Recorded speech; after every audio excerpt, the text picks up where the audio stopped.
Good morning, students. This is part 3 video of civics, chapter 1, democracy. All of you open page number 199 for the heading Fight Against Inequality. Okay, students. Now let's start. Mahatma Gandhi led a long struggle against untouchability and worked for the welfare of the so-called lower caste, whom he called हरिजन. क्या था? महात्मा गांधी ने क्या किया? बहुत संघर्ष किया, उनके हित के लिए बहुत लड़ाई लड़ी अछूतों के लिए, ठीक है. और उनको क्या कहा उन्होंने कहा हरिजन और पीपल ऑफ गॉड. हरिजन का मतलब हरि मीन्स भगवान, जन मीन्स उनके बच्चे, तो पीपल ऑफ गॉड कहा, उनके लोगों को, उनके लोग को कहा कि भगवान के लोग हैं ये. Doctor B.R. Ambedkar, the father of the Indian constitutions, belonged to the Dalit caste and made many efforts to secure basic rights for them, such as entry into temples and public places. जो भीमराव अंबेडकर हैं, इनको हम क्या कहते हैं? फादर ऑफ कॉन्स्टिट्यूशन, संविधान का इनको पिता कहा जाता है, ये जनक हैं उनके संविधान के, ठीक है. Belongs to the Dalit caste, ये भी जो है दलित वर्ग से ही थे. And made many efforts to secure basic rights, और इन्होंने दलितों के बेसिक राइट्स के लिए, उनके आधारभूत अधिकारों के लिए बहुत लड़ा. उसमें आधारभूत अधिकार में क्या क्या था? जैसे उनका मंदिरों में जाना, पब्लिक प्लेसेस में जाना, जहाँ उस पर रोक लगाई थी, उसके लिए ये लोग बहुत लड़े. Okay students, now come on the next heading, constitutional provisions. जो संवैधानिक प्रावधान है उसके बारे में हम पढ़ते हैं. One of the objectives of the Indian constitution is to bring about equality. तो भारतीय संविधान है, उसका एक उद्देश्य ये भी है कि समानता का अधिकार सबको प्राप्त हो. It has many provisions in order to achieve equality. बहुत से ऐसे प्रावधान किए गए हैं जिसके तहत सबको समानता प्राप्त हो. Let us discuss them. आइए उसमें से अब हम कुछ को डिस्कस करते हैं. आर्टिकल 15, हम आर्टिकल 15 को लेते हैं. Article 15 of the Indian constitution prohibits discrimination on ground of religion, race, caste, sex and place of birth. It lays down that, मतलब ये क्या करता है, ये हमको इसकी आर्टिकल 15 कहता है कि हम किसी भी जाति, धर्म, लिंग या किसी विशेष स्थान पे जन्म होने की वजह से हम किसी के साथ कोई भेदभाव नहीं कर सकते हैं. अब इसमें क्या क्या है, आइए उस पॉइंट्स को देखते हैं. The state shall not discriminate against any citizen on grounds only of religion, race, caste, sex और प्लेस ऑफ बर्थ. हम केवल किसी व्यक्ति से इसलिए नहीं भेदभाव कर सकते हैं कि वो किसी और धर्म का है, किसी और जाति का है, किसी और लिंग का है, या उसका जन्म किसी और स्थान पे हुआ है. ये आर्टिकल 15 कहता है.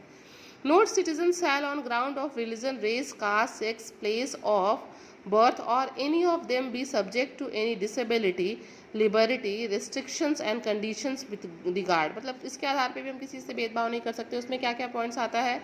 Access to shop, public restaurant, hotels and places of public entertainment. उनको हम यहाँ जाने से रोक नहीं सकते कि वो किसी और धर्म के, किसी और जाति के हैं, डिसेबिलिटी है उनके अंदर, तो हम उनको जो है किसी शॉप पे, स्पेशल शॉप पे या पर्टिकुलर रेस्टोरेंट में, मंदिरों में, होटल्स में वो नहीं जा सकते हैं, कोई पर्टिकुलर इंटरटेनमेंट नहीं कर सकते हैं.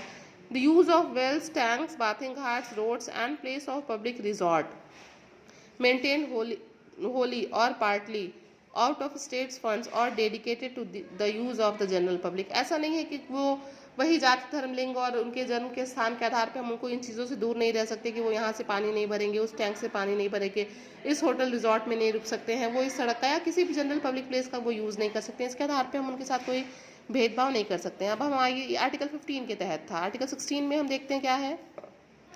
Article 16 of the constitution provides equality of opportunity in matters relating to public employment and appointment of any office under the state. मतलब राज्य में कोई भी नौकरी प्राप्त करने के लिए, एम्प्लॉयमेंट के लिए हमारे साथ कोई भी भेदभाव नहीं हो सकता है, सबको समान अधिकार प्राप्त हैं. Article 17, it's a very important article students, इसको आपको पूरे लाइफ टाइम के लिए याद रखना पड़ेगा. आर्टिकल 17 जो है वो अनटचेबिलिटी का जो है, ये हमेशा एग्जाम्स में पूछा भी जाता है. Article 17 of the constitution declares untouchability and its practice is in any form as prohibited. मतलब जो अछूत वाला जो है वो एकदम निषिद्ध है, कोई किसी के साथ इस तरह का व्यवहार नहीं कर सकता. And the enforcement of any disability arising out untouchability as an offence. इसको एक अपराध माना जाएगा. अगर हम किसी की तरह साथ इस तरह का व्यवहार करते हैं अछूत वाला, तो वो एक अपराध होगा. And punishable in accordance with the law, और नियम के आधार पे, अपने संविधान के आधार पे उस व्यक्ति को जो भेदभाव कर रहा है उसको दंडित किया जा सकता है.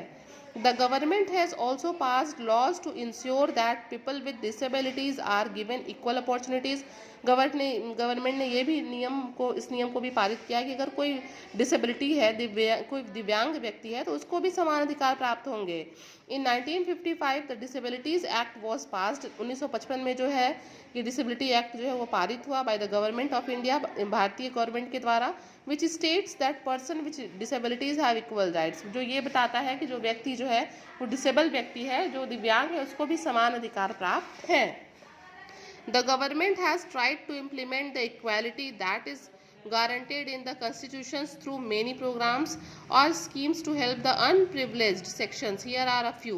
मतलब गवर्नमेंट बहुत से ऐसे बेटा स्कीम्स निकालता है जिससे जो अंडर प्रिविलेज्ड लोग हैं, जो लोग ऐसे हैं जो बहुत सी चीज़ों से वंचित रह जाते हैं, उनको मिल नहीं पाता, उसके लिए गवर्नमेंट बहुत से स्कीम्स, बहुत से प्रोग्राम्स निकालती है। उसमें से कुछ हम यहाँ पढ़ सकते हैं, जैसे the mid day meal scheme is one such programme aimed at promoting greater equality and to ensure that poor children enrolled in schools and attend them regularly। जैसे ये जो मिड डे मील था बेटा, ये इसलिए ये स्कीम निकाली गई कि जो गरीब लोग हैं वो बच्चे रोज वो स्कूल, एक तो ज़्यादा से ज़्यादा संख्या में स्कूल आएंगे और रोज स्कूल आएंगे, इसलिए उनको क्या होता था, दोपहर का जो भोजन था, मिड डे मील था, उनको स्कूल में ही मिलता था, तो लगता था कि उनको मील भी मिल जाएगा और वो उसी मील की वजह से रेगुलर स्कूल भी आएंगे और स्ट्रेंथ भी बढ़ेगी, साथ में शिक्षा भी मिलेगी।